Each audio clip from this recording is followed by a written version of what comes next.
Alright, so Germanic languages. This is just going to be a rundown on Germanic languages if you wanted to know what they are, if you're considering learning one. This is just going to explain a little bit about them. So, what are Germanic languages? Germanic languages are basically languages directly descended from Proto-Germanic, which you probably haven't heard of, so it'll be better if I just list a couple of them. So there are about 515 million people who speak Germanic languages natively. The amount of people who totally speak native languages is between 2 and 3 billion, and the reason for that is because mostly of English. English has about 1.5 to 2 billion speakers, I believe.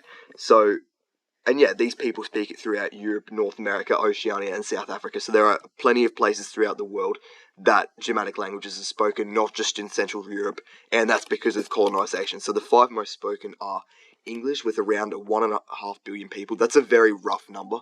I think it's anywhere between like 1.3 to like 2, so there is quite a large range. German, almost 100 million, and then Dutch, Swedish, and Afrikaans have way less speakers at those numbers you see on the screen. And there's plenty more as well, so roughly 47 exist today.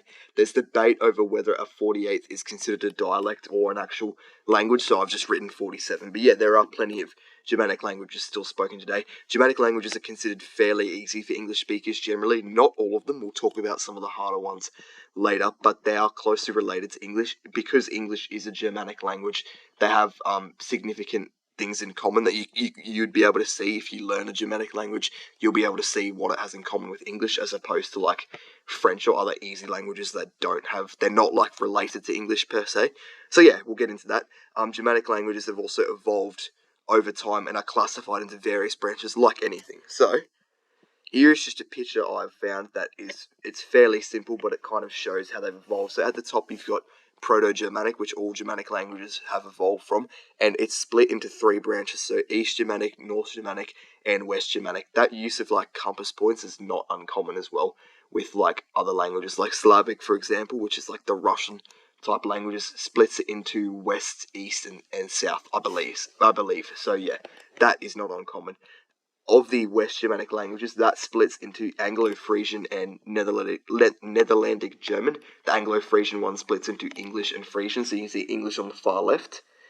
And then here we've got Netherlandic, which is Dutch and German. So English is closely related to German and Dutch. They're from this West Germanic branch. Obviously, it's related to everything, but it's more closely related to this. Afrikaans, I believe, is also somewhat related in this area, but it's a little bit different, so it's not on here. But yeah, then you've got the North Germanic, which is, these are mostly, I think, the West Germanic languages, if you have a good understanding of the map. So obviously you've got English here in the UK, and you've got German here in Germany, and this little country here that the cursor is on, if you can see that, is the Netherlands, which is where Dutch is spoken. So this is kind of more Western, and this is Northern. Obviously there's exceptions, like Iceland is up here, we'll talk about that in a second, but it's kind of roughly accurate as far as places in Europe as well. As far as North Germanic languages go, you've got West Scandinavian and East Scandinavian, which it splits into. So of the West Scandinavian languages, you've got Icelandic, Faroese, and Norwegian. So if we go back to here, this country here is Norway. That is Iceland, and Faroese is spoken on these islands here, which I believe belong to Denmark, but they are the Faroe Islands. So that's where it's spoken. It's a very smallly spoken language in the world. Yep, and then East Scandinavian, we've got Danish and Swedish, which on the map, if you're interested in the map, I'll show you. Denmark is here, sorry, and Sweden is here. Finland is here as well, but it's not coloured. If you don't know, Finnish is not a Germanic language at all, even though it's like in that kind of Scandinavian area.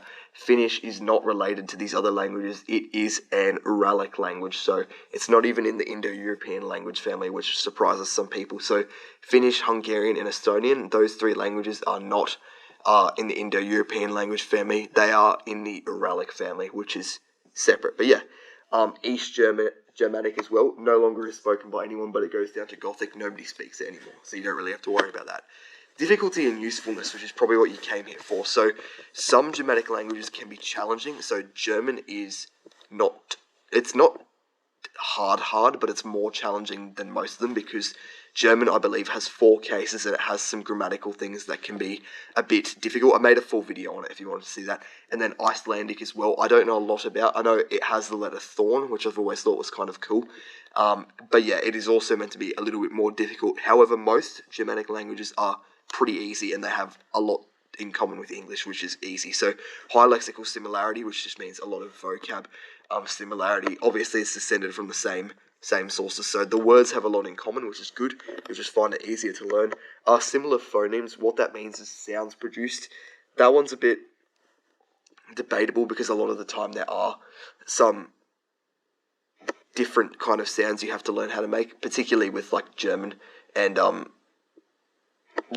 Icelandic, the ones that are more different. But yeah, that's overall not too difficult, especially compared to like Asian tonal languages, which would be extremely difficult. It also uses the Latin script. There are some additional letters, like German has one additional letter, Icelandic has thorn, and I think a few others as well, and it's also written a bit differently in the lowercase, at least when it's typed. So there are some things, some accents as well you'll have to get used to, but overall not that difficult. Way easier than learning a completely new alphabet like, I don't know, the Arabic alphabet, or even the Russian alphabet. It's easier than that. Yeah, particularly English is useful as far on the usefulness aspect. Presumably you already speak English, so German can be useful as well because it's highly spoken. Not as spoken as like French or Spanish, but it is spoken a lot. Germany has, I think, 80 million people. I believe about 100 million people speak German, so it is quite largely spoken. The other languages are less common, so if you're going to learn, let's go back to that slide I had before. Like Dutch, for example, is the next most common with 30 million. That isn't that many speakers, but if you have an interest in learning it, you still can. It's not like massively spoken, but absolutely you can make it useful. And I think it's just cool as well. I think anyone would respect, particularly like the Scandinavian languages are pretty cool, so anyone would respect that, in my opinion, think that's cool. But yeah, Germanic languages are a cool group of languages to learn. They're not that difficult, so if you want to learn it, I'd definitely recommend you go for it. They have an extremely interesting history, and they are highly rewarding for anyone willing to learn them. So yeah, go for it if you want. I am currently running, if you're interested, language coaching. I'll have my email in the description. You can read about it a bit.